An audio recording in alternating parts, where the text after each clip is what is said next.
everybody. Welcome to the More Than Words podcast. You know your host here. I'm Shara. And I am Liz, and I'm extra hyper. I got my mom gear on, which I don't really know what a mom gear is, but this is my mom outfit. So I'm very cash for the people looking at me. I got my Rise Mijita t-shirt on, and I'm too short, so I'm having to stand on my tippy toes for this. And I feel like my tias that go to the mall, there's no malls anymore, are there? But back in the day, okay, we used to go to the mall with the tias, and they put on their white kicks and their blue jeans and their t-shirts, and we'd like power walk, power walk, power walk. So I'm standing up, and I feel like I'm bringing in my tia vibe here, but not the toxica tia, the exercise tia. First of all, let's just go on record that you said mall, and there's probably people Googling it right now. Like, what is a mall? What do they do there? Stop it. The place that sometimes now is an event space or a pop-up shop with some stores in it. That's what the mall is. It's a mall, okay? It's a mall. Let's go to the mall and hang out. You can't say it's going to age me, and I know it. I don't care, okay? Because I go from being like 13 to 84. I don't have any in the middle. Any day. 1384. So yes. So my 84-year-old self would be like, you can't be like, oh, we're gonna go hang out at the pop-up shop. That doesn't float. Yeah, you know? It doesn't. No. But it's cute though. It's cute. But let's not act like they didn't have cute. Like, give me my little personalized champagne bottle. Yeah. But listen, you remember when we used to go to the mall, they used to have them little backgrounds. Those little like glamour shots. Yes. You be like, oh mama, I need $5. And you be like, for something that's cool. And you just want to get one picture with your friends. Shot. Yes. With everybody the clouds? Be like this. Like had a little hit it like you just be cute. You be like, okay, let me wear my best outfit all day. Yes. And then every friend got their pose, and you be like, which one you gonna do? Which one you gonna do? I used to do because I went through my I don't even know what phase it was, but it was after like Blood In, Blood Out movie came out, and I wore my flannel shirts, and I lined my lips with raisin, the color raisin from Clinique. Ooh. Yeah, so I was like this. First of all, don't be giving us that. I'm not serious enough. First of all, you know this audience don't know nothing about no Blood In and Blood Out. Girl, wait a minute. Hold on, y'all. Don't go Google that one. Not on your work. Oh, not on your email. You got your personal phone. Don't that in your work, please. FYI, that was a time we don't listen.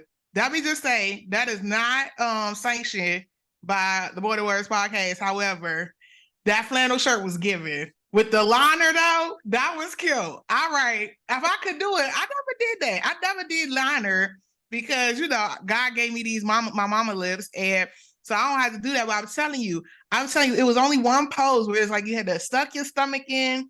You had to pull it all in. Like, I mean, keep in mind, we talk about my high school, you know, what am I doing? Sucking in at that time. But anyway, I had one pose that was always mine, and we would all do it and pay $5. But that's what them pop-ups are. They more expensive versions because they $40. I'd be like, where y'all getting this $40 to go to this pop-up? $40, and you get like a week worth of pictures though for social media. I'm telling you, it's kind of cute. I'm not gonna lie. And we're gonna go, if y'all heard the episode before this episode, Sharon and I are gonna travel the world and take pictures. I want to do. Can I mention their names? You know, our friends. Go ahead. Yes, I can. I want to do the Cece and Tristan fly dress pictures. Yes. First of all, Google Cece and Tristan Sutton.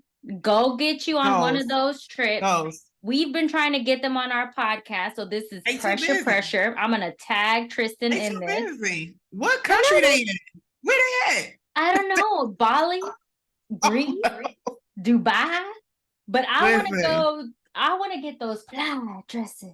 Listen, I need to get a bay for these trips. That's the reason. Okay. Just hire one. It's fine. No. Stuart doesn't want to go with me either, so I got to go find.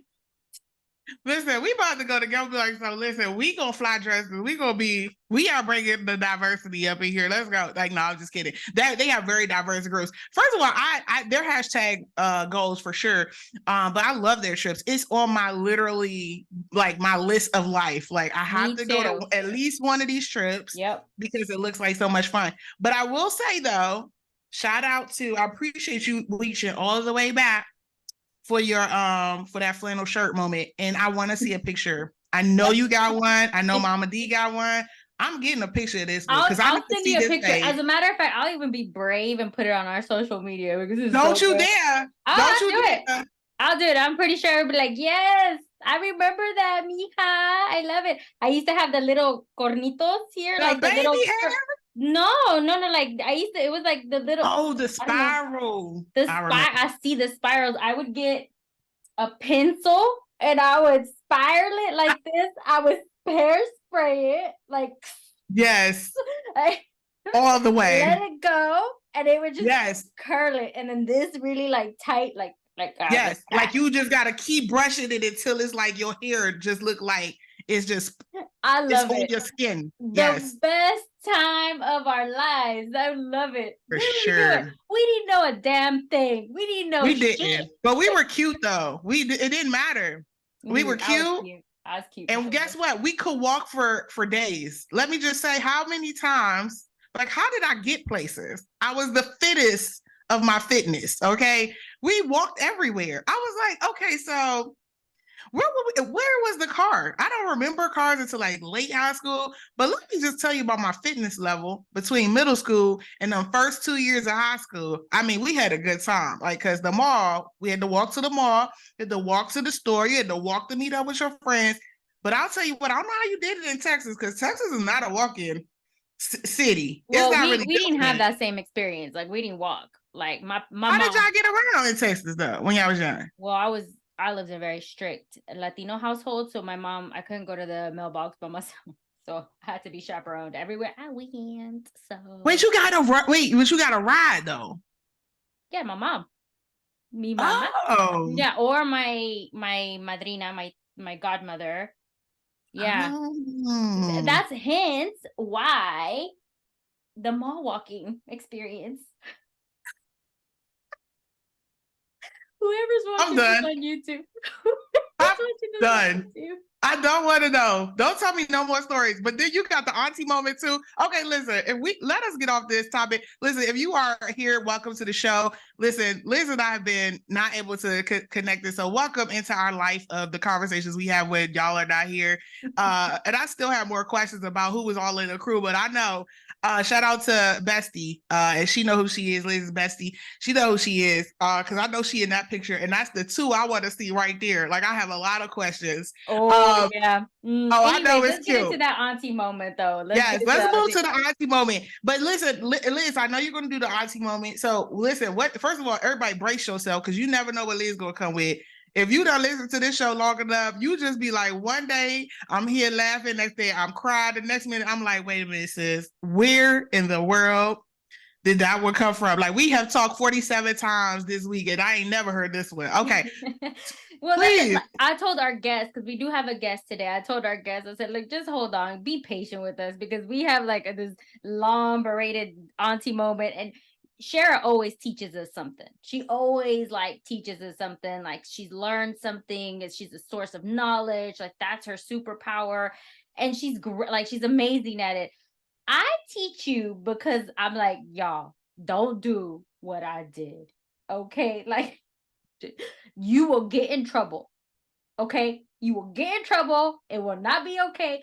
Go back to, I don't know how many episodes to talk about the whole food experience.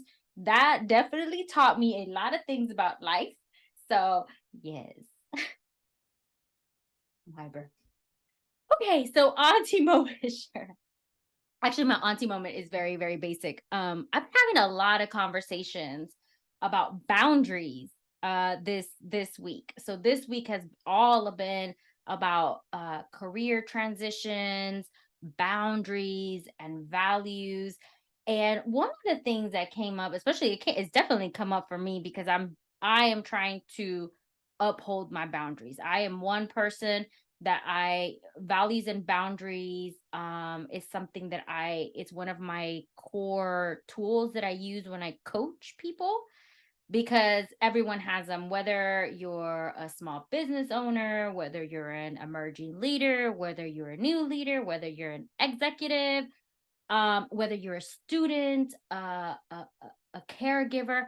You have core values, and what happens in your life if you don't understand your core value system and you don't have those boundaries in place, then and not so tactful words, but shit's gonna hit the fan. Okay. It's true. Like, you don't have them. And when you lose a boundary in one of your values, see how it impacts the rest of your wheel. I like circles because I like cupcakes and cookies. So I use circles, but you can use whatever floats your boat. But one of the conversations that I've had a lot this week with people was on the uncomfortableness of establishing your boundaries when you hadn't had them before, or you didn't have them defined enough before. And I'm extremely uncomfortable at the moment because I'm trying to set my boundaries. I have goals that I want to achieve in my professional life. And normally used to say yes to everything. And then I overload myself with work. And then I'm like, I'm so tired. I'm late. My back's hurting.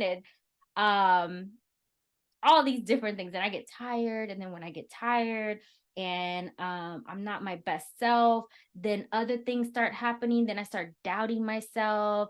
Then I start panicking. My anxiety rises. And so I think that's one of the things that's definitely come up is how do you get comfortable with boundaries? And the one thing that's really helped me is a constant reminder. Like, one, make boundaries that are attainable, and start small, right?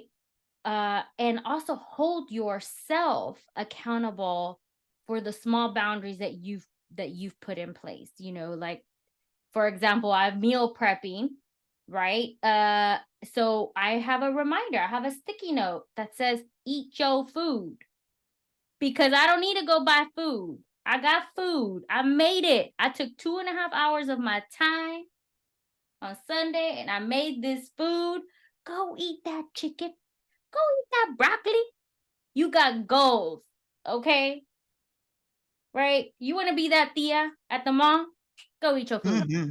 That's it. Hey, get your food. Hey, get your food. Hey, get your food. Hey, that's my new song. Listen, first of all, I appreciate this one, Liz. You already know boundary setting is something that I've continuously worked on, and I've actually taken a lot of feedback and role modeling from you. Listen, y'all, I don't know what month it is for you, but check the month.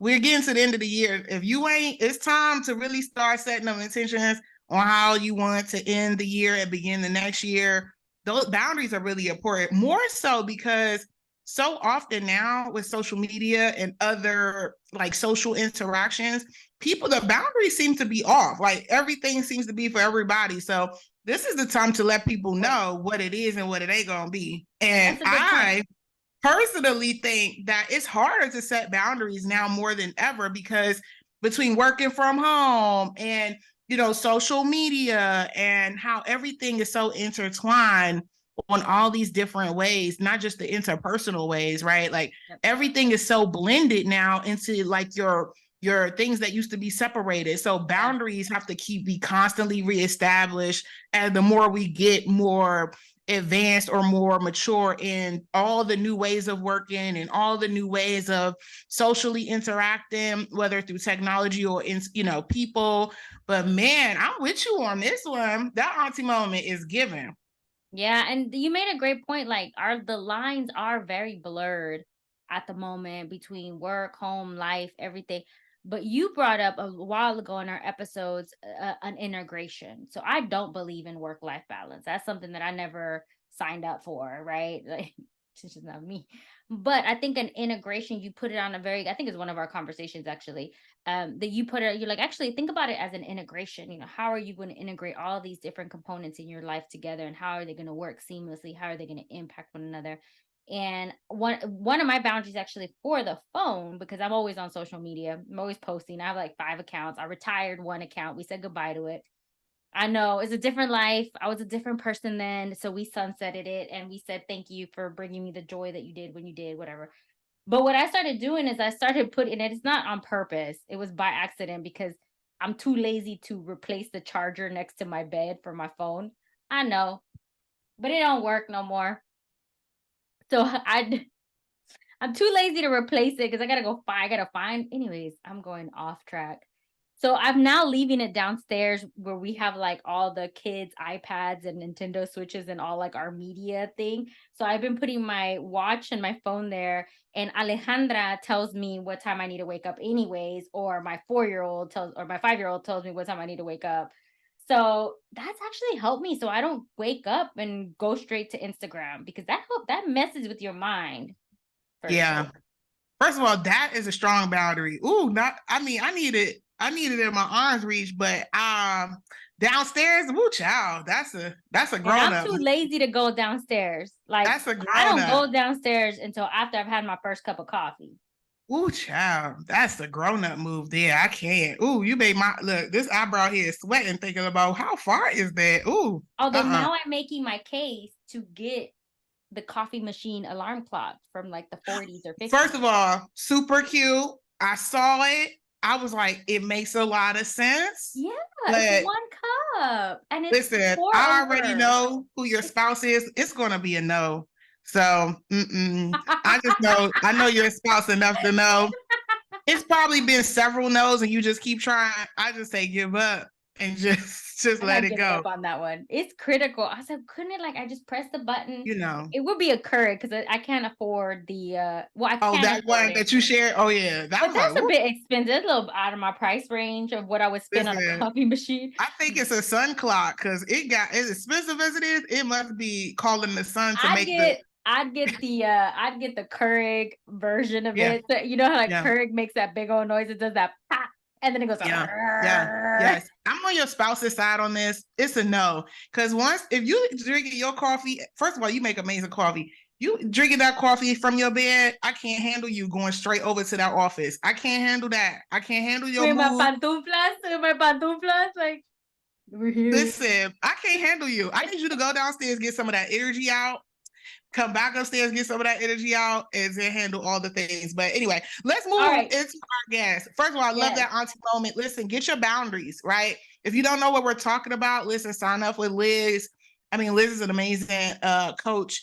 Get with Liz and her business to make sure you talk about, your values, your boundaries, what's important to you, right? What are those personal goals, professional goals? Listen, I love Liz. Listen, I love sharing her with the world, but I'm just noting that she's busy. So get in there. That's why I'm gonna give you a little shout out there.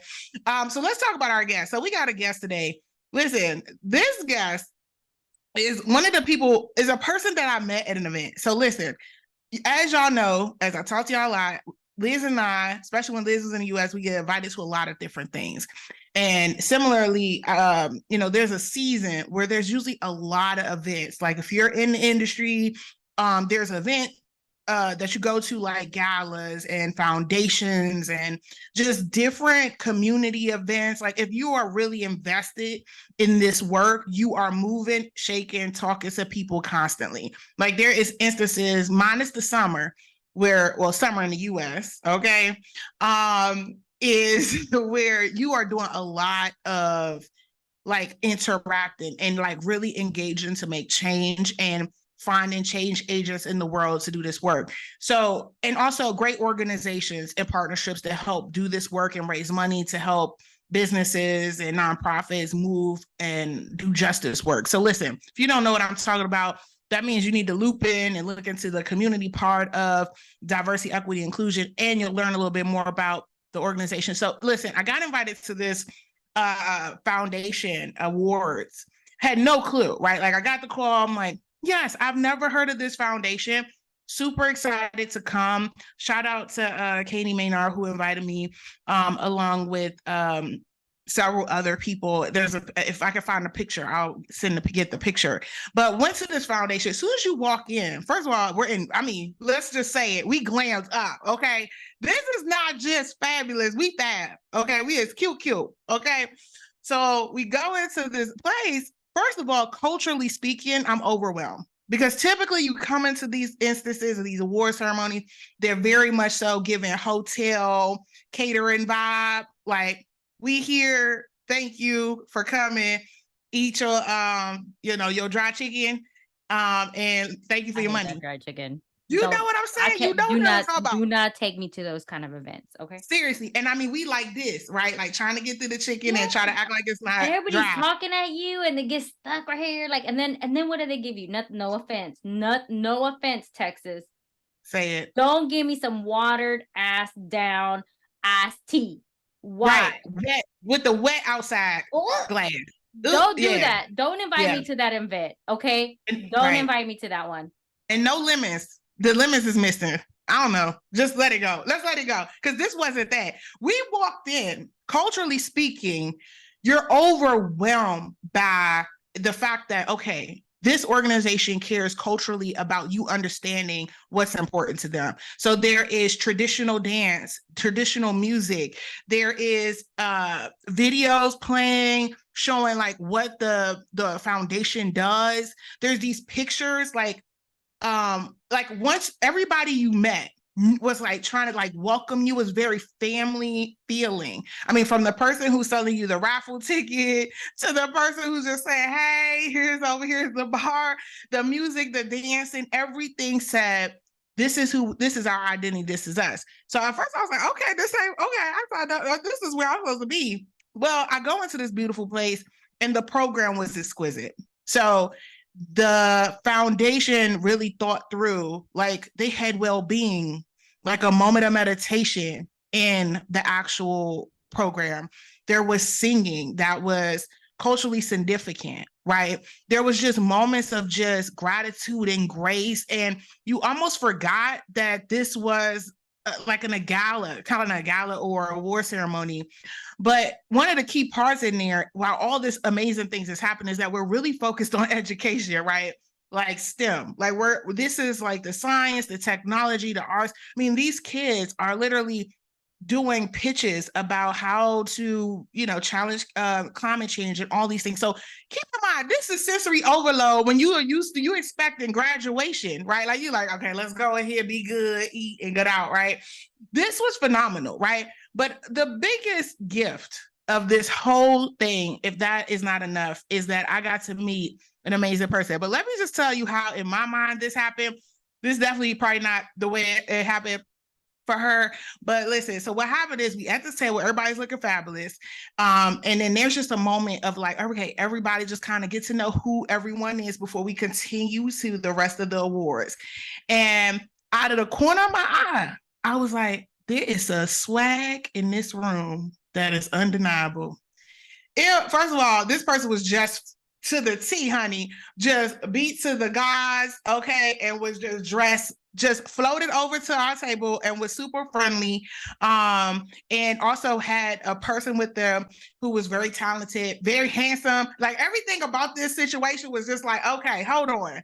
What am I doing in this space, right? I was expecting formal graduation. Now I'm here. It's a whole vibe. Okay. Like it felt very special, very celebrity, very giving. Well, I got to meet this amazing person. And the first thing she said was welcome. Like, thank you for coming. Like I immediately felt like I was at her house. Like, oh my gosh, I'm so glad to be at your house. Like, thank you. Like it was so caring. Genuinely, she went person by person, talked to each one of us as if though we were in her home. Like you didn't need to know there was 200, 300 people. I can't even tell you how many people. It was a huge place, how many people were there, but I felt intimately like I was invited. And the reason I go into the detail about that is because we often forget the moment of how to engage and connect with people. But this was one of those moments where I was like, I'm not leaving this place without your number. something about what you and your foundation and your family is doing is super important. And thank you for making me feel like I wasn't othered in this space, because it could be easily that case. I was so happy to be there. So Sharayu, please come on and share, unmute, tell everybody. I want everybody to see you. I want to thank you from the bottom of my heart. I loved that Foundation Award ceremony. I loved everything about it. It set the bar so high, but more so because you and your family showed us so much love and care that I forgot that ideally that was my first interaction, but I felt like I belonged. And that doesn't happen at all. Most of those. You better stop. You better stop. That is so kind of you. Thank you so much for saying that and for this wonderful introduction. You guys, thank you for having me here. Yeah, honestly, the gala for us is mainly about just connecting with our community, because here's the thing about any nonprofit work. It is not going to be successful if the community does not back you up, because the whole reason that we're even doing this is to add a couple levels into our community. And that can't happen without a general awareness for everyone and a general commitment from everyone. So thank you so much for being there. And what she is leaving out is that she looked fabulous, which is why I was like, hey, I love your outfit. Like, how are you? And then we got to talking, and well, here we are. Yeah, Shara gets styled by the Beauty Project. So yeah, so she and Beauty Project's amazing. So yes, Shara, you were a force to be reckoned with when we did our discovery call, and your energy, your vibe, everything just like lifts our spirits. Like I just got so many chills, and thank you for waiting for us as we get through our auntie moment and everything. You changed your background and everything as you're waiting for us. But usually, and I know you started with your foundation, and also, like Shara mentioned, like the community aspect of it. But we always start with our guests on the diversity wheel. We like to get to know people, like how they resonate with the diversity, what dimensions they identify with, because we make a lot of assumptions all the time. And so this is more an opportunity for our guests to say, what are those dimensions that really resonate with you from that diversity wheel? Absolutely. Well, first of all, thank you so much for even bringing that up into our discussion, because as I was doing the pre-work for our call, like it really gave me an opportunity to reflect on my past, present, and my future. Just going in from like the core to the organizational dimensions. But for now, I would definitely say that I am tapping into both my core and internal dimensions, and that is helping me understand my external, if that makes sense. So out of my core, we will get to it because I'm excited to announce what I've been working on. But regarding the internal dimensions, I would definitely say that the top 3 that have impacted my life would be age, nationality, ethnicity, and then gender. And I can go into it. Yes, please. I was just about to say, I'm like, tell me a little more about that. Of course. So I would say age would be the top contender, just because I got to experience a couple different dimensions to my life when I was younger that helped me process how I look at the world today. And one of the things that is very interesting with age, and I work with high school kiddos right now, it's so interesting when you see a young person go through something that even adults can't necessarily comprehend, right? Because the adults talk to that young person in a way that is almost there to protect their innocence. And when kids, and including myself when I was younger and the things that I had gone through, it was hard for adults to talk to me because they wanted to, one, preserve my innocence, but at the same time, like I wanted to have the conversation because there were so many things that were happening that I needed to start processing. So my experience as a young kid has definitely flown into what I do today. And whenever I deal with kids that have a little bit of a troubled background, it's more of like, how do I both address you as a kid because your emotions haven't completely matured, and at the same time, how do I address the dialogue that you are waiting to have? That is, yeah, that's so powerful and so important too, because the reality is like young kids, and I'm coming from a perspective where I have two young kids. So it's always a challenge for me to figure out, okay, are you emotionally available for me to have this conversation with you? Mm-hmm. Yet you're asking the questions. And if if I'm not honest with you, or if I personally am uncomfortable with this topic and don't give you the resources or the knowledge that you're searching for, you're going to get it from somewhere else as well too. So how do I, do that dance? Yeah, that's really critical. And I would imagine as as you grow up, when you get into the Mm-hmm. teenage years and then the teens and then the young 20s, and there's a lot of complexities too with hormones and experiences and different things. So yeah, I applaud you for that. And I also think it's really interesting how you brought in, what your experience is kind of fueling your passion for what you do today. And I always, I think I think I love that about it, that you turned something, maybe an adversity or something, and it turned into a passion where you're now helping a community. And I love that kind of switch on things too. I'm pretty sure, like, it's probably difficult what you went through. Being that and all your like dimensions that resonate with you, what are the stereotypes, if anything, or how have they impacted you and how you show up in different spaces, whether it's at work, at home, or a combination of all? Right. So regarding age, I would definitely say like the term maturity is interesting because you expect it's like applaudable when kids are mature. And then when adults act mature, it's kind of like, oh, you're supposed to think that way. But at the same time, like problematic adults are troubled kids, So like you have to make that connection between how people are aging and what they are processing. So I would definitely say that that's a stereotype. Like age does not necessarily equate to wisdom of any being. So experience is definitely the top contender more than age in my experience. And then outside of that, regarding my nationality, so I'm Indian. I was born in the US, but I grew up in India for the first 10 years of my life.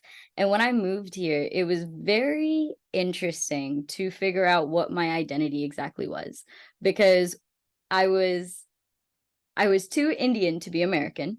But then when I went back to India, I was too American to be Indian.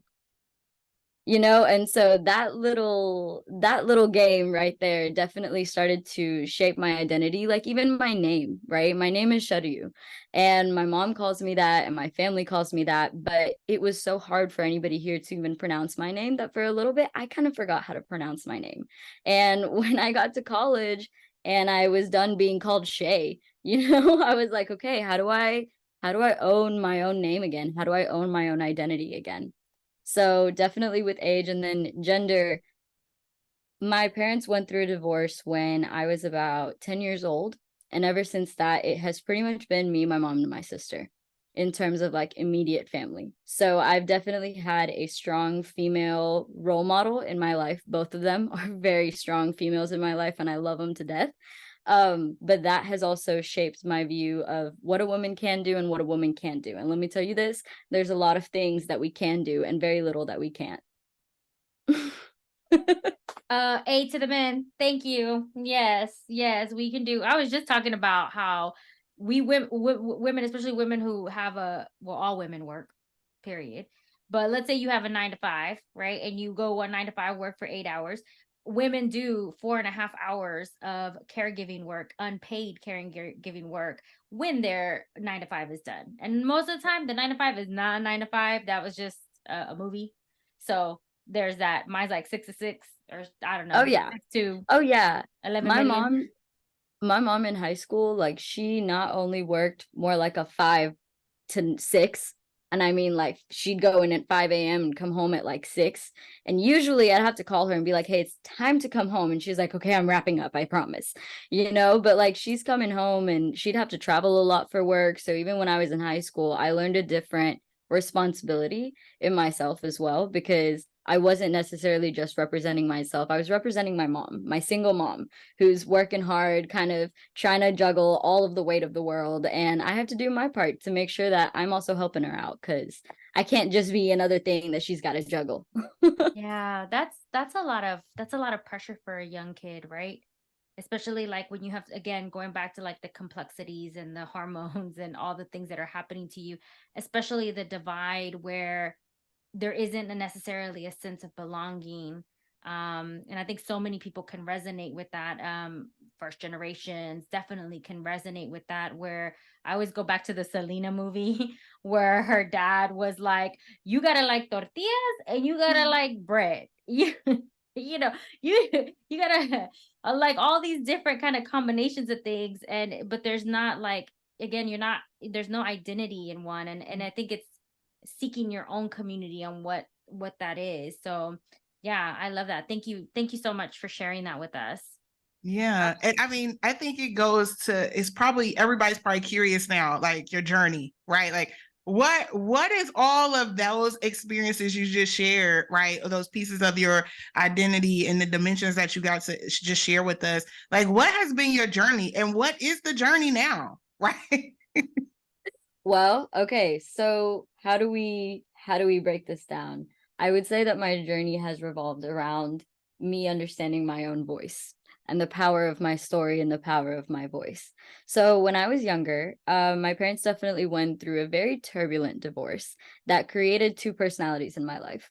One personality that continuously almost lived with their pain, and another person that decided to move through their pain.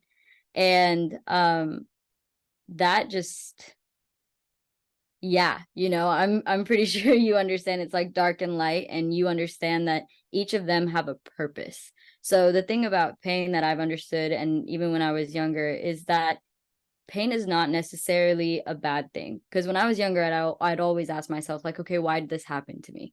Like, why me? And I hear kids that I work with today say the same thing, like, just why me? Why does this have to happen to me? But the thing about my story when I was younger is that it taught me how to look at the world and how to look at people who are struggling. And I say that with all the love in my heart. And it also teaches me a little bit of boundaries, like Keanu Reeves said that she was asked a question, like, are you a lover or a fighter? Right. And he was like, well, if you're a lover, you got to be a fighter.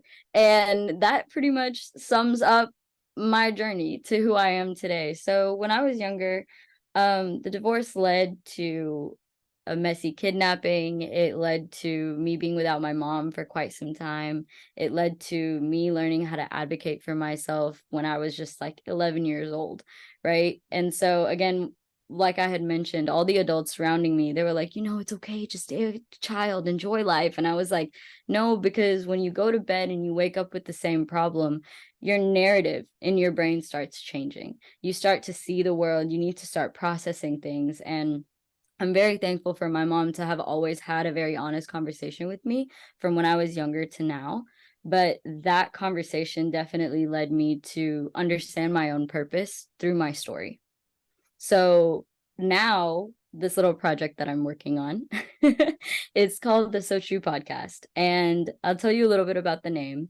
The name is actually a name that I was given by my mom. So when we're younger, like, there's love names, there's nicknames, and then there's your actual name. So Soch in Marathi means a thought.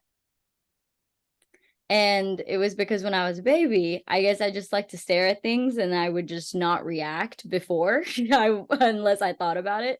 So it was just one of those things. And when I was finding my podcast, I was like, okay, how do I integrate the story that I've been dying to tell and the story that I want to learn about?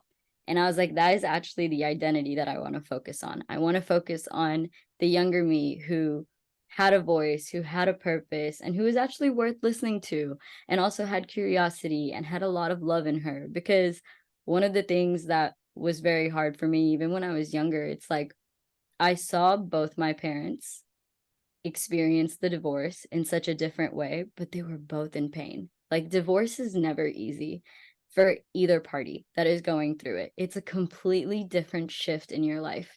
And during that time, like, my dad was hurting and he didn't make the best decisions, but I could see that he was making those decisions almost out of a panic. Like he was just trying to keep everything that he loved together. And my mom was trying to fight for her own freedom. She was like, okay, now I need to figure out how to love myself. And so both of those components are important. And so today, when I listen to people's stories or when I listen to people's experiences, there are so many dimensions at play. And it's simple to say what is right and what's wrong. It's harder to understand what made you do it and what have you understood and what are you going to do about it. I love all of that. Like, I love the project. I love the name and the significance of it. I'm already like, where do I sign up? Because I need to listen to all these episodes when I go on my. Me too. I'm coming. Right? I'm here for it. I also love. It made me think about one of the questions I just saw somewhere about. Usually, the story or the narrative is, what would you tell your younger self? And it almost made me think about flipping it a little bit. What would your younger self tell you today? Ooh, see, I just asked myself this question the other day because my younger self, she was a fighter, but oh my God, was she a lover? Like, no matter what she fought for, she always made sure to give people a chance to understand love in their own way. And therefore, she was able to understand people's pain. So today, as I get older, I know as an adult, you get tired of the bullshit eventually. You know, you're like, okay, I've dealt with this too many times. I don't think I have the capacity. You're cut. And it's harder to keep that pathway of forgiveness, of openness, of communication. And I still struggle with it. I am not saying that I have gotten the whole thing down, but even listening to my younger self, like the older me wants to protect my younger self. She's like, no, don't just try to go out there forgiving. Don't go out there trying to give love to everybody because you're going to get hurt. And then the younger self is like, it's okay. You have the capacity. You'll be fine. You'll learn with them. You'll grow with them. You got to give yourself a chance. So I would definitely say that my younger self is telling my older self to just all gas, no brakes, be in it. Be in it, keep learning, keep growing, stay curious, and be you. And most importantly, use that damn voice. Use that voice. First of all, the gems that's being dropped in here. I don't know if y'all know who we got here today. Okay, because if you don't know, Sochu, listen, this Sochu podcast is going. First of all, it's fire already. Okay, we ain't listened to one episode, but at least we're not gonna have a little watch party or something. We got to know what's going on here. But I will say, it's really hard listening to this conversation, and I'm smiling because I'm happy because my inner child is feeling heard by your story. Because that fight part, that just like, okay, I want to love so hard that I'm a fight for, or I'm a protector, and I gotta, all of those are in my, like, that is the core of who I am, and I always have to talk to that person, that version of me. But I love so much of that. So much of that is me. It has been me for so long that to your point, talking to that adult part is like, okay, for real, we have to be better. We need to grow. Like, I don't want to. I'm done. I'm tired. Like, I'm tired. I done did all I could do. No, but at the same time, I just love, right, that when you said just all gas, no brakes, that's it. It's almost like, and I love the curiosity because that's what coaching has given me, right? Like, we are Liz and I are coaches, right? Like, so we help people with their personal and professional goals. And ideally, that's what coaching gave me, which was the freedom to talk to and really invest in asking my inner self, my inner child, those questions. And then also asking myself those questions with a lens without others' expectation. Mm-hmm. And so for me, it's been so eye-opening, and all the words and the journey that you've had is really like resonating with me, and I'm sure it's resonating with a lot of listeners too. But I mean, I need to take that question, right? Like, what would my inner child say today? Like, we all need. What would they? I need to know. What would your inner child tell you? You go first, Shara, because I got a whole thing. Go ahead, you go first. Really quick though, my inner child will tell me that it wasn't your responsibility. it wasn't your responsibility to try to fill the gap. Yeah. And I think that is something that I constantly have to check myself with, even to as an adult. Don't have to fill the gap. My parents also divorced, and one of those experiences is being the filler between all of those adult emotions. And not just that, I'm in a part of a big family who all lived in the same house, and so they all had emotions. And so being the intermediary in the thing that is actually your own experience is really hard as a kid, and not knowing the language or the words. And ultimately what it did was just I grinded into anything that I was in. If I was playing hard. If I was in school, I was going hard. If I was whatever it was, it just was like, to your point, all gas, no brakes, because I had to channel that energy, right? Somewhere, right? It was go hard or go home. That was my motto. It still has been for years. It was one of those things, like I was in every sport and those types of things. But yes, my inner child would say, you don't have to fill the gap. I love that. I love it. And it's true, Cher. I mean, every time you and I talk, I'm like, you don't have to be everything for everybody, just so you know, like you have to allow people to fail, whoever it is. They have to have autonomy of their own lives. And if they need it, they will ask for help. Right. And you know that you'll always give it to them. Right. Like, Yep. well, I really, really struggled with this question. Like, seriously, I journaled like pages. There's like a whole book of what I had no idea. I had no idea what my inner child would tell me until like recently. Which was, you don't have to grow up this fast.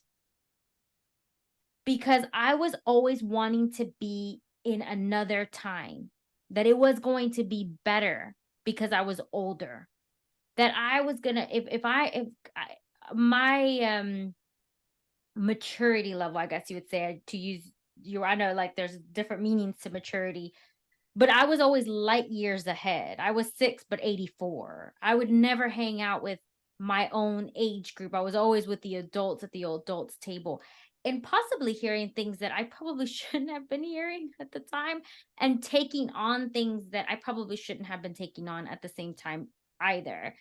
And I was so, in so many aspects, even the simple things, I wanted to grow up and wear grown up clothes. I wanted to wear the makeup, hence the raisin color Clinique. I wanted to be the older cousins. I wanted to go out. And I was like a 15-year-old girl going out with like the older kids, right? Probably should not have been out there like ever, right? Taking on that responsibility that an adult should have been taking. And Shara, to your point, like, it's not my responsibility. 100%. My life experience with my own father was to be the adult. My mom couldn't stay at the house any longer because her safety was at risk. So what did I do? I should have gone with my mom because that was my mom, and she's a protector. Like, no, you know what? I can do it. And I stood there, and it's like, that wasn't your responsibility. That wasn't you. That's a grown folk thing. And so that's why right now at this moment, like, coaching for me and that whole experience with CDI, it brought that up for me. That youthfulness is actually one of vibrancy, and youthfulness is something that's a core value of mine. So when there's a situation that's impacted that, like I had a situation a few years back when someone called me an old lady. And it just I mean, I know I go from like 13 to 84, but I'm like a young 84, like I'm not like an old lady. I know.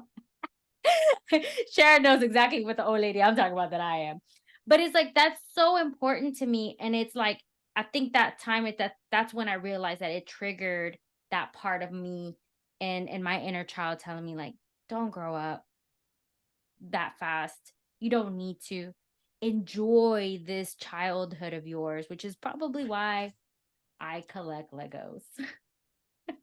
I love that. That is the cutest Lego I have seen. Is that a piñata Lego? It is a piñata Lego, and yeah, there you go. It takes out candy. But yeah, so that's mine.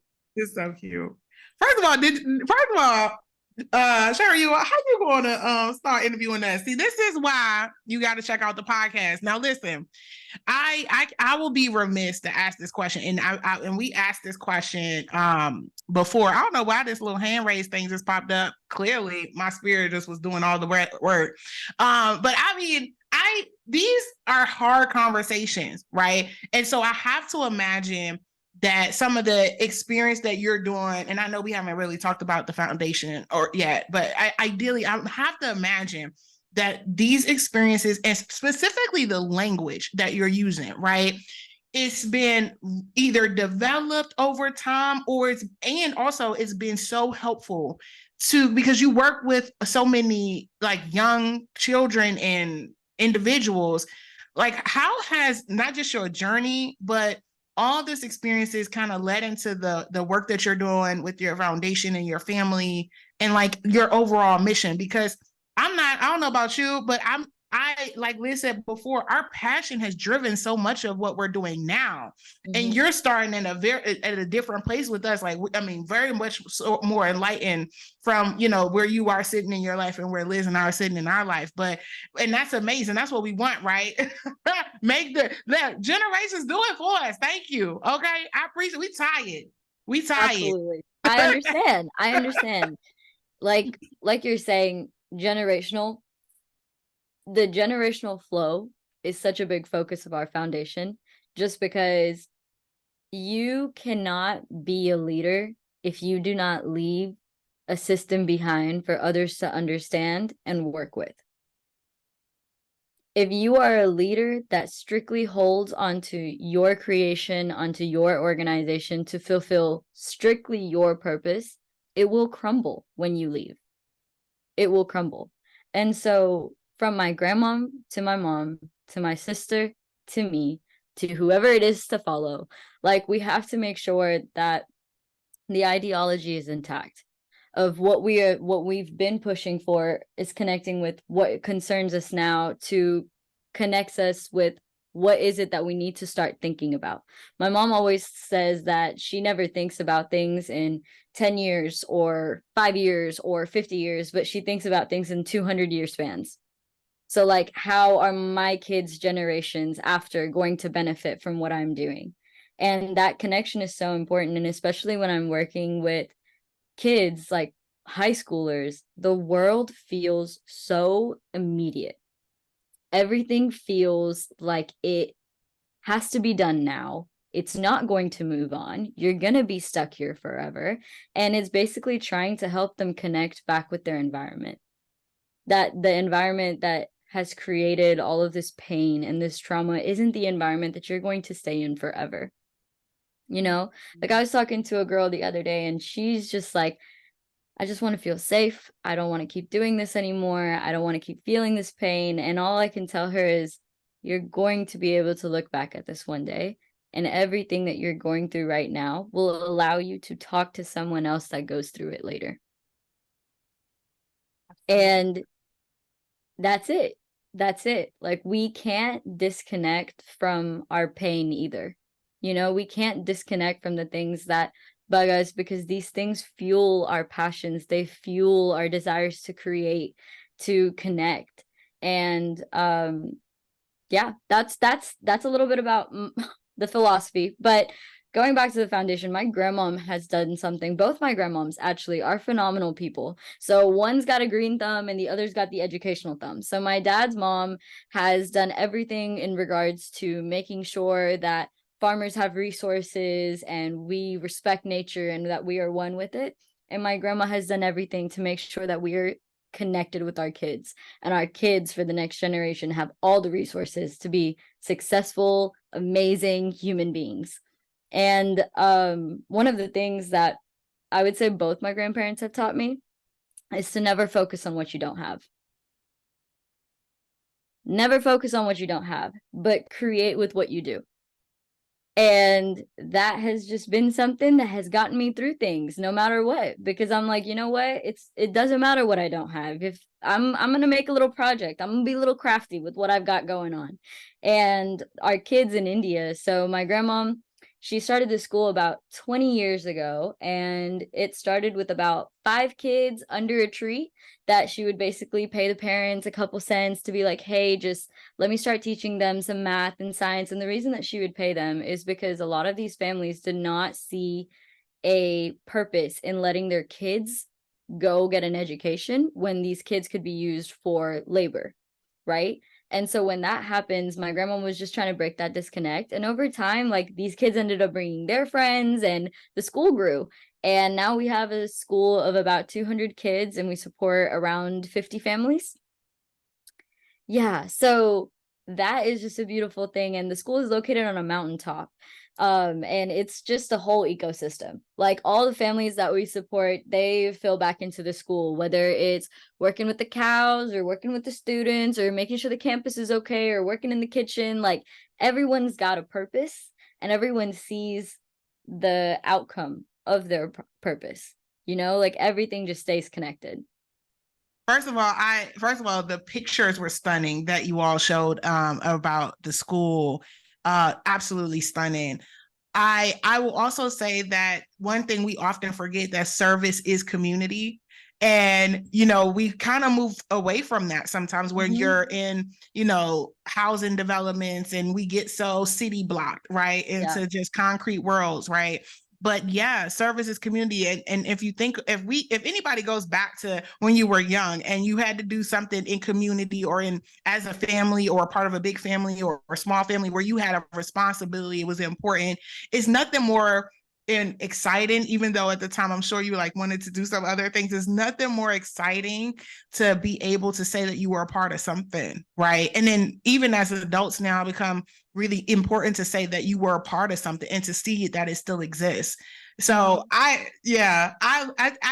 think we miss that a lot in community. Sometimes people be like, oh, I showed up and I was here, but were you in service, right? Like, were you in service for another while you were spending time or engaging with another? I think we miss that in conversations.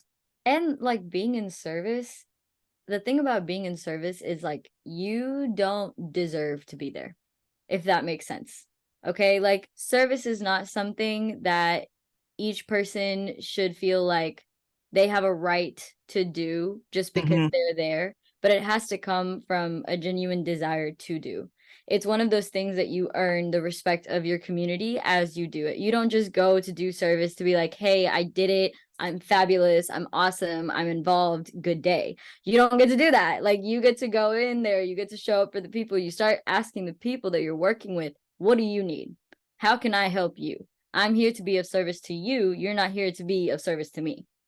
100%. That 100%. Yeah. I absolutely love that. And I think it brings so much of like your humbleness that comes in here. And even it showcases, it's like, it's such a core, like you and how you show up in places. And it goes back to Shara and how she met you and just the light and the beauty.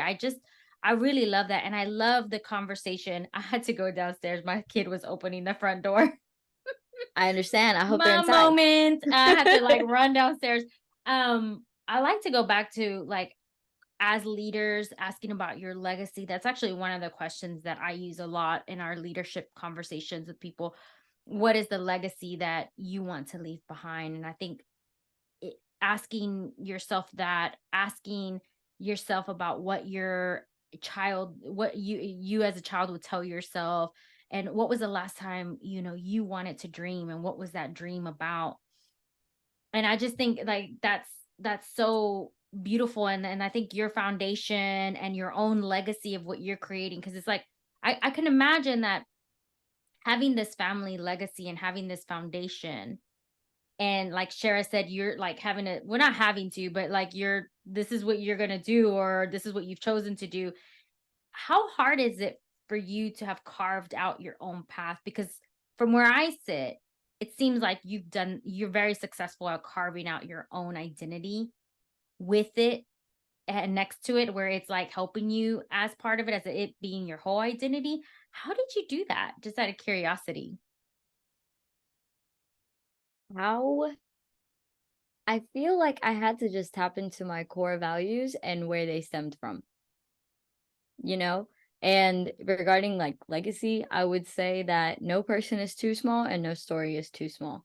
Because for a long time, I almost felt like my story was an inconvenience to be told, because it shed light on things that weren't entirely gray and it weren't entirely positive, and I made that part of my identity for a long time too. Like I made sure to not wear my story on me all the time because I didn't want to turn into this like sad bubble of sadness.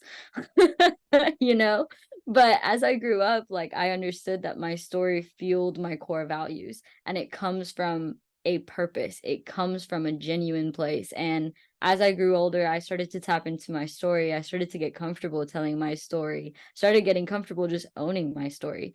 And that also allowed me to not just see the pain in my story. It allowed me to see the beauty in it. It allowed me to see the good life in it. It allowed me to see the relationships that blossomed from something that was not great, like it kindness is a beautiful thing, but when kindness shows up where it is absent, that is a marvelous thing. And that is something that deserves all the credit in the world. So, like, for all my family that showed up for me during some of my lowest, darkest times, thank you for being kind where I couldn't see a place for it. Yeah.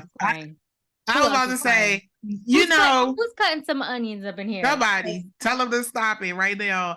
Kindness is one of those words that I'm constantly working on. Liz has introduced that word to me, and quite frankly, her boys have too. And I think that we don't use kind enough, and I don't think we honestly in society has spent a lot of time understanding the difference between kind and nice. But I will say that I agree with you 100%. Kindness in a place where you didn't expect it or where it's been absent is life-changing. And like when you said that, I could literally see the names of the people or the faces of the people who showed up in those spaces. And that is what the opportunity is as we connect with each other, and no matter what you're doing. And I think sometimes we forget that piece. Like, not nice to get a social media moment, but kind, because that's who we are. It's our values, and you really care about the other person across from you, regardless of their relationship.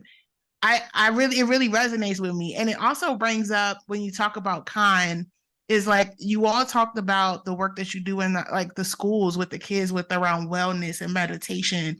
And that was the first word that kind of came up to me when I heard about this, because I was like, of all the things that people can do in high schools, oftentimes people go back for career days and, hey, getting you ready to work. Like, everything is in motion. It's not necessarily in that moment. And that part, and Liz is really passionate about this and kind of bring more awareness around it for me, is that mindfulness. And that mindfulness that allows you to be kind and to be in that moment. Would you mind just sharing just a little bit about, why that has important, and in general, what has kind of been the impact of that word? Yeah, absolutely. So breathing is something that we all do and we take for granted. Like, it will really set the rhythm of our thoughts, and it will set the rhythm of ourselves. And I've had to remember that multiple times, because there are multiple times where I will get caught up and swept in my emotions, as does everybody. And you just got to remember to take a deep breath in, and hold it and release. And the reason that we bring these mindful practices into classrooms or high schools is because a lot of these kids, life is happening so fast that they need just a second to understand what voice is in their head. We all have to understand what voice is it that we are listening to, what voice is commanding us to do things. When we even insult ourselves, whose voice are you actually hearing? Are you really listening to your own voice, or is it someone else's voice showing up in a disguise? 100%. Yeah. I keep saying this 100%. But I do love that the mindfulness, especially to high schools, right? Like, going back to what you mentioned earlier, this like desperation as a high schooler, because like life is happening so fast. There's so many things to do.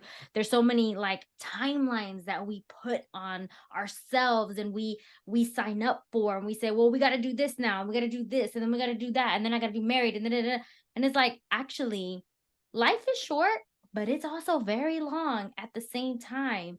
and you can regenerate yourself. You can pivot at any moment. And those life pivots is what's going to help you grow and bring your own story and create those levels of dimensions. Or I like to use like the Shrek moment and your onion. I know. Again, my child than me. Okay. I'm going to use the Shrek onion. I'm an onion. I got layers.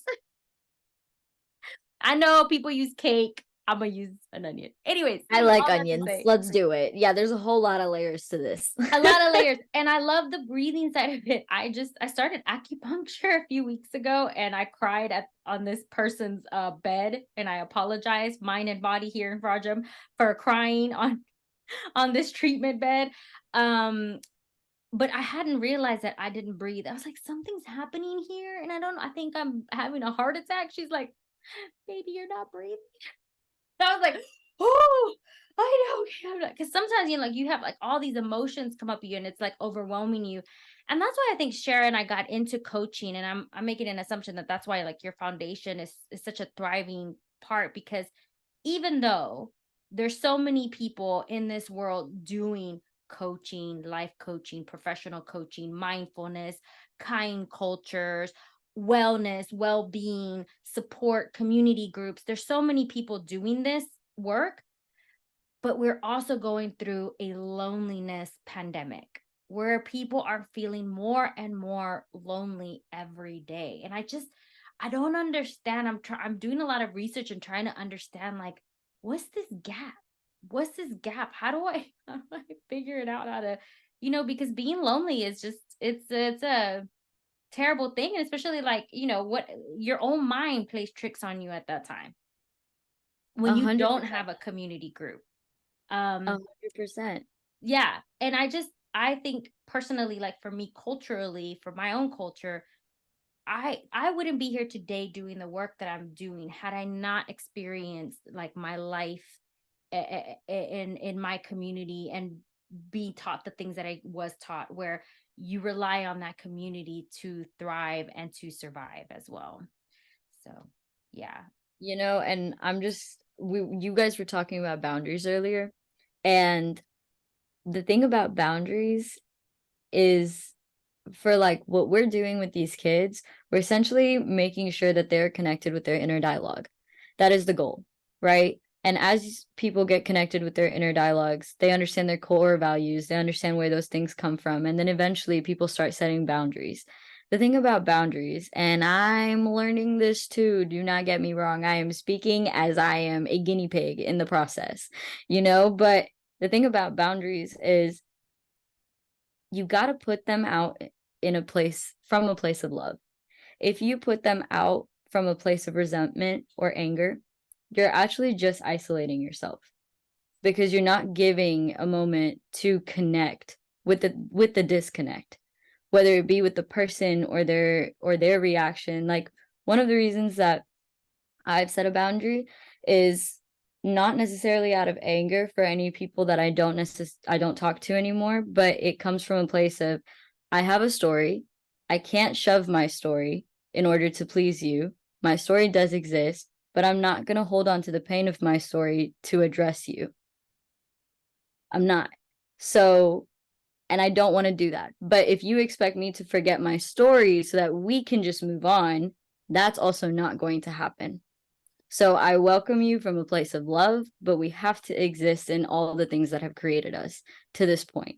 And with these kids, like a lot of things that they're going through, if you don't talk to them, if they don't let these things come out of them, they start feeling resentment over time. And their boundaries come from resentment, from not wanting to engage with the world, from defense mechanisms. Like, the whole thing just creates an isolated society. And so that's why we have to be able to process our feelings. We have to be able to stay in tune with our inner dialogue and have to be able to process our experiences. Yeah. And where does that resentment come from, right? An unmet need. There's Mm-hmm. a need that isn't being met, and it's that being heard and being listened to. And I think it's seemingly so simple, right? Just listen and listen to understand, but it's also a very difficult thing as well too. Like, it's just Yeah. So Sherry, I know you wanted to hop in here and say something because I know we've gone for a while here. Honestly, I think first of all, I'm going to have a lot of things that's coming up, but the biggest piece is that everybody needs to listen to your podcast. Like all our listeners out there, if it's something that has resonated with you, which I'm sure it has been plenty. If it's like me, because honestly, I need a journal and need to go sit outside, put my feet in some grass. That's how I'm feeling at the moment. I would say that this is really important. The messages that you have, the stories that you are about to share, the experiences, or even the topics that you're going to choose to talk about are going to be important because your perspective and the journey and the work and the way that you storytell about your lived experience is going to change people, right? And I think once again, when we talk about this work, diversity, equity, inclusion, or building community or building legacies and having missions and passions, the part that we often forget, and maybe this is also my reflection, is just it's really important for us to make sure that we are showing up authentically in our own story and where we are and where we have been and where we're trying to go, and be authentic in a real way. Like I think we use that word all the time and we really just throw it around and not really do the work that really causes you to say, listen, I had a boundary that no longer works for me. Now I need to pivot, right? Or, hey, listen, I thought I addressed this need. Now something else is coming up for me. Or, hey, my inner child is not getting enough space. I need to do these things to make sure that it's getting the care that I need. Like all of those things. And I think to your point about loneliness and isolation is that, without constantly trying to grow and really work on yourself, you get into a space where isolation allows you to protect yourself from it. Because that voice, you could choose any voice you want, including your own, to tell you whatever you want. And there's nobody there to really challenge it because you're going through kind of what I call the hamster wheel of yourself. And I'm just saying, listen, growing requires community, right? There's an individual part, there's a community part, there's a family part, there's a team part. But at the end of the day, it's something that you start with yourself, but you have to do it with others. And whatever that is, even with an accountability, even if that's having a hard conversation, even if that's going to a yoga session and breathing it out with somebody, like with a community who believes in that type of work, find your kind place where you can grow and just deal with whatever is in that moment. And I really have an appreciation for that. Like it's really showing up strongly for me, but I think the world need your podcast, right?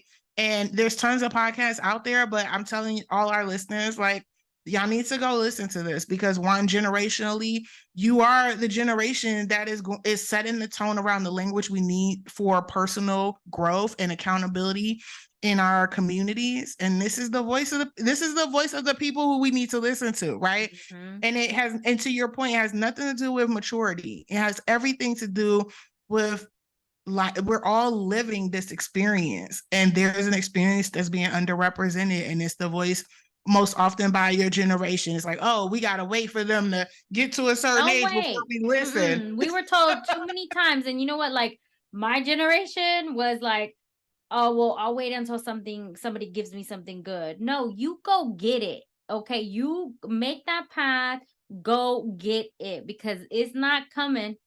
Right? Like life is gonna continue happening. Nobody's gonna give it to you. You gotta go get it. And I absolutely do that. And I would say, yes, there's a ton of podcasts out there. There's not enough podcasts that talk about the good stuff, the kind culture, the community. And if you think about, like, when you scroll through Netflix, when you scroll through Hulu, whatever, what are all the shows that are on?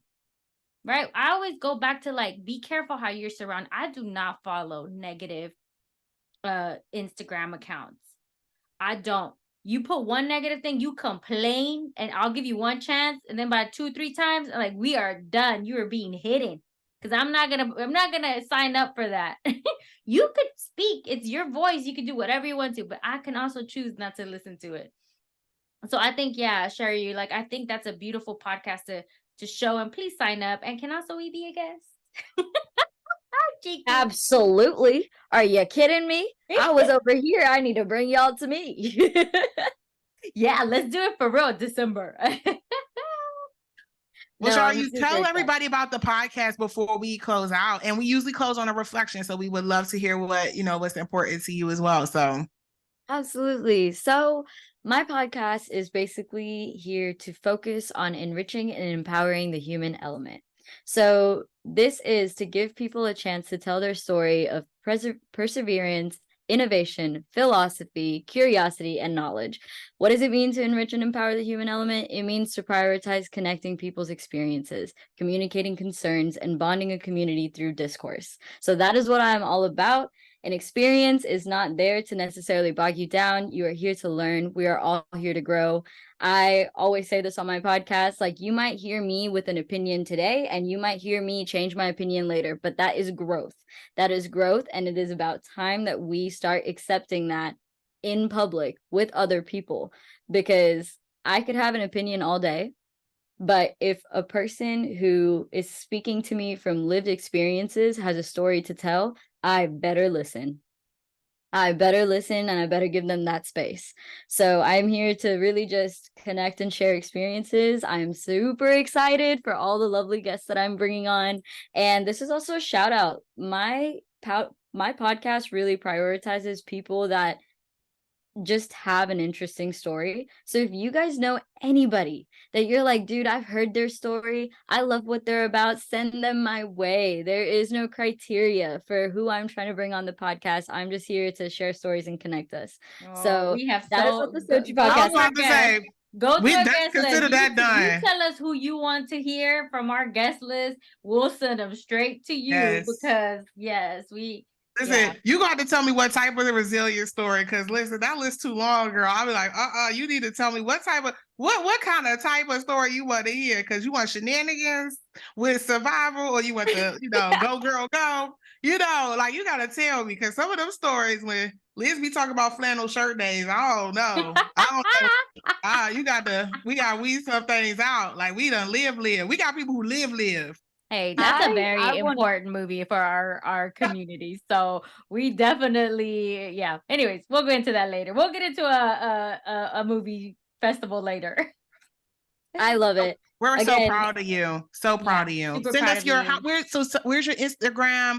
How can they follow you? Is it Apple Music? Yes, so we will be officially releasing around the 1st of November.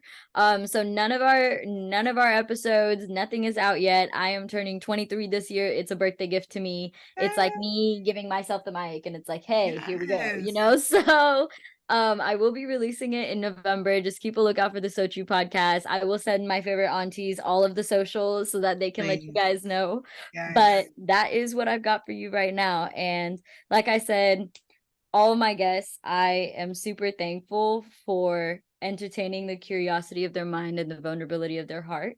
So whenever you guys listen, just listen in. Just listen in. Some of us just need to practice our listening, including me. I'm gonna bring my our listeners. You're up. Make sure you subscribe and make sure you sign up to tell your story, because there is so many people right now like, oh, I don't have anything interesting to say. Oh, you do. Everybody. You do. Like I said, no story is too small. If you learn something from it, if you know what it is about, I'm here for it. I'm here for you. Well, Sharayu, thank you so much for coming on our podcast. I think the whole podcast is basically a reflection for me. I think prompting that inner child question for me was a big, powerful moment. Like having to kind of go answer that and put that in that mirror in front of my face. And I think that one as well is that mirror, like the community acts as a mirror for you. It forces you to put that mirror up yourself, and that's a hard thing to do, but that's why you have that community to either keep you accountable, provide kindness, provide support, push you, all those different things. So I think that's what I'm taking away from today's episode, and just gratitude. And thank you so much for agreeing to be in our podcast, for being patient with us, for hearing all of our shenanigans. And I appreciate you so much. Thank you guys so much. I hope every listener has a fabulous rest of their day. Yes. Thank you. All right. See y'all later. Catch us at See you later. morethanworkpodcast.com.